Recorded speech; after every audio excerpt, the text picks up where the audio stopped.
Kinagat ng Chokoy ang ating bida, kaya gumanti ng kagat si Luffy, at napasigaw sa sakit si Arlong kaya hinagis niya ito sa dagat. Pagsapo ni Zoro sa mga espada ay parang nagsasayaw itong iniilagan ang six-word style ng Chokoy. Paulit-ulit itong sinipa ni Sanji dahil sa mga masasamang sinabi nito kay Nami. Tinira ng ating bida ang Chokoy ng kanyang Flaming Star at ito ay nagliyab. Winasak ni Luffy ang malaking gate sa pamamagitan ng suntok. Nagulat ang mga fishman sa nangyari habang si Luffy ay hinahanap si Arlong. Agad naman tumugon ang Chokoy kaya naglakad palapit si Straw Boy. Sinubukang pigilan ito ng dalawang Chokoy pero mainit ang ulo ng ating bida at pinag-umpog ang mga ito. Nang makalapit kay Arlong bumuelo ito at sinuntok si Arlong. Nagulat ang mga Chokoy at mga tao sa nasaksihan. Sinabi ni Luffy na para iyan sa pagpapaiyak mo kay Nami. Sumugod ang mga fishman pero ginamitan ito ni Sanji ng multiple kick. Tumilapo ng mga fishman at sinabi kay Luffy na wag mo suluhin ang aksyon. Pinagtawanan sila ni Arlong nang malamang ina-arbor nila ang navigator. Kaya nagtawag ng backup si Hachi at dumating ang Sea Cow na mukhang kinawawa. Pero nang makita nito sila Sanji, agad itong umatras, subalit tuso si Arlong at pinagbanta ang papatayin ang kapatid ng Sea Cow. Kaya napilitang umatake ang Sea Monster. Ginamit ni Luffy ang kanyang pinwheel technique at pinaikot ang katawan, saka nito hinawakan ang Sea Cow at pinaikot-ikot sa paligid, kaya humampas ito sa mga fishman at sa kabinato ang kawawang Sea Cow sa malayo. Umatake si Hachi ng kanyang ink splash. Dahil sa hindi makagalaw si Luffy kaya hindi niya naiwasan ang atake. Kinuha ni Hachi ang pader at pinalo kay Luffy. Pero sinipa ito ni Sanji at nahati sa gitna. Sabay sabi ng what an idiot, mali ata ang napili nating captain. Sumang-ayon naman si Zoro rito.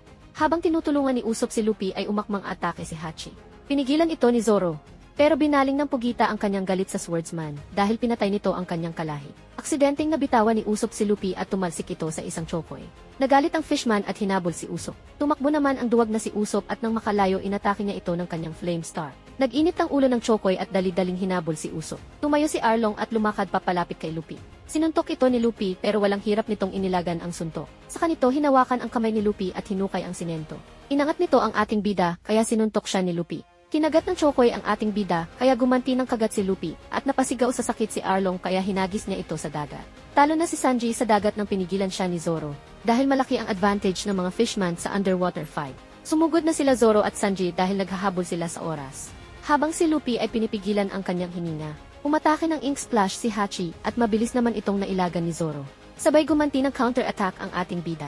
Nagalit si Pugita sa naputol niyang buhok at sinabing hindi mo ako matatalo, may 6 na kamay ako. Umatake si Zoro at isip ni Hachi na sapuhin ang espada gamit ang 6 niyang kamay. Pero hindi niya ito nasapo kaya nahiwa siya sa face. Umatake ang Chokoy kay Sanji pero agad niya itong naiwasan at saka ito nagpakita ng kicking skill. Samantalang si Zoro ay gusto nang tapusin ang laban pero gumamit ng delaying tactics ang Pugita. Umakyat si Hachi sa haligi ng Arlong Park at nakipagkwentuhan muna kay Zoro pampalipas ng oras. Hindi pa nakaka-recover si Zoro sa natamo nitong sugat mula sa laban kay Mihawk kaya nag-alala si Sanji ng mahilo ito. Kinuha ni Hachi ang kanyang espada at saka pinagmalaki na ito ay 6-word style user. Tumbas si Zoro na pinag-alala ni Johnny at Yuzoku. Nawala sa focus si Sanji at nakatikim ito ng Fishman Karate Punch na nagpatalsik dito sa malayo. Nagpasikat si Hachi gamit ang kanyang 6 words hurricane at nakita ang napakalakas na atake pero inawat ito ng Fishman dahil nasisira ang Arlong Park.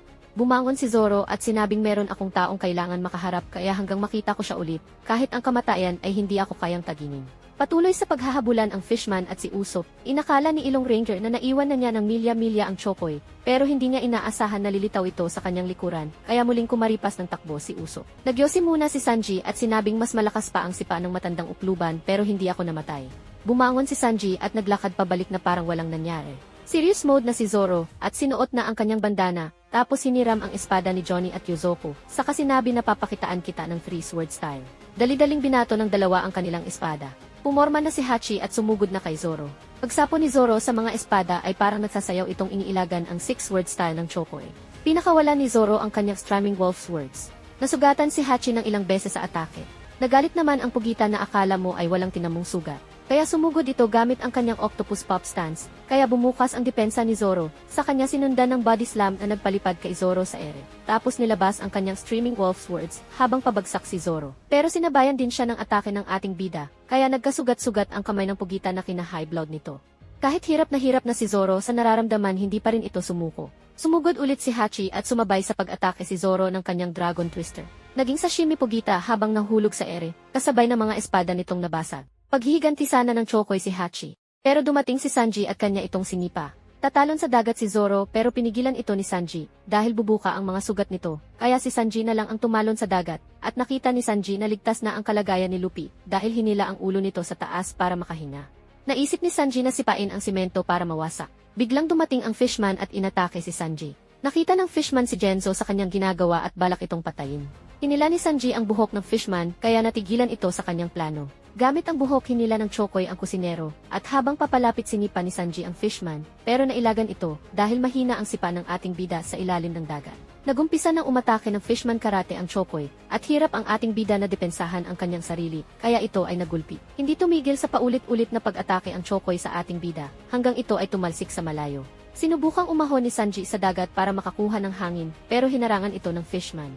Kaya naubusan na ng hangin si Sanji nang mag-umpisang laitin ng Chokoy si Nami, bagay na hindi ito nagustuhan ni Loverboy, kaya muli itong nabuhayan ng loob at tinignan ng masama ang Chokoy. Niyakap ng fishman si Sanji at sumisid ng mabilis pa ilalim ng dagat.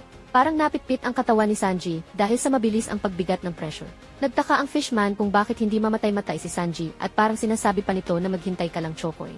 Binuhat ng fishman si Sanji pataas para ulitin ang ginawa. Dahil malaki ang kaalaman ni Sanji sa mga seafoods, naisip nitong hipan ang gills ng fishman para masuffocate. Tagumpay si Sanji sa ginawa at makaahon sa dagat para makahinga ng hangin. Galit na pinaahon ni Sanji ang Chokoy para labanan kung saan ito nakakahinga. Umahon ang fishman at nagmamalaki na kaya nitong lumaban nasa tubig man o lupa. Biglang sinipa ni Sanji ang fishman sa didil nito. Paulit-ulit itong sinipa ni Sanji dahil sa mga masasamang sinabi nito kay Nami. Walang magawa ang fishman sa bilis at lakas ng pag-atake ng ating bida. Tumalon si Sanji sa air at binigay ang kanyang final blow na ultimate flying kick. Tumilapon ang fishman habang binubutas ang pader ng Arlong Park. Sleep time na ang dalawang fishman kaya tumayo si Arlong at galit na galit. Nakabulagta sa lupa si Usopp na mukhang nagulpi ng fishman. Nag-decide nang umalis ang fishman. Nagpapanggap lang pala si Usopp na patay dahil sinumpong ito ng kaduwagan. Hanggang realize nito na lumalaban ang lahat para maligtas si Nami. Kaya nagdesisyon na ito na harapin ang fishman ng may tapang. Tinawag nito ang Chokoy at binunot ang kanyang ultimate weapon. Nakipagsabayan si Ilong Ranger sa fishman pero nakatanggap siya ng malakas na suntok. Nilapitan ng Chokoy ang ating bida at pinagtatadyakan. Pinalo ni Usopp ito ng kanyang Usopp Hammer at sa kanilin lang. Hit ang fishman at pagmulat nito wala na si Usopp. Nagalit ito ng husto at tumaas ang presyon.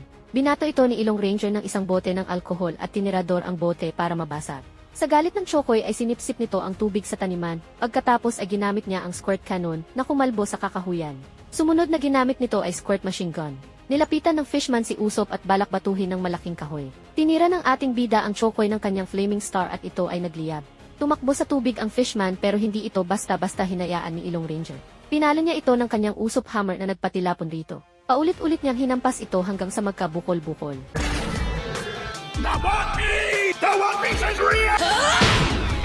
To see more, just press the subscribe button to be notified by YouTube.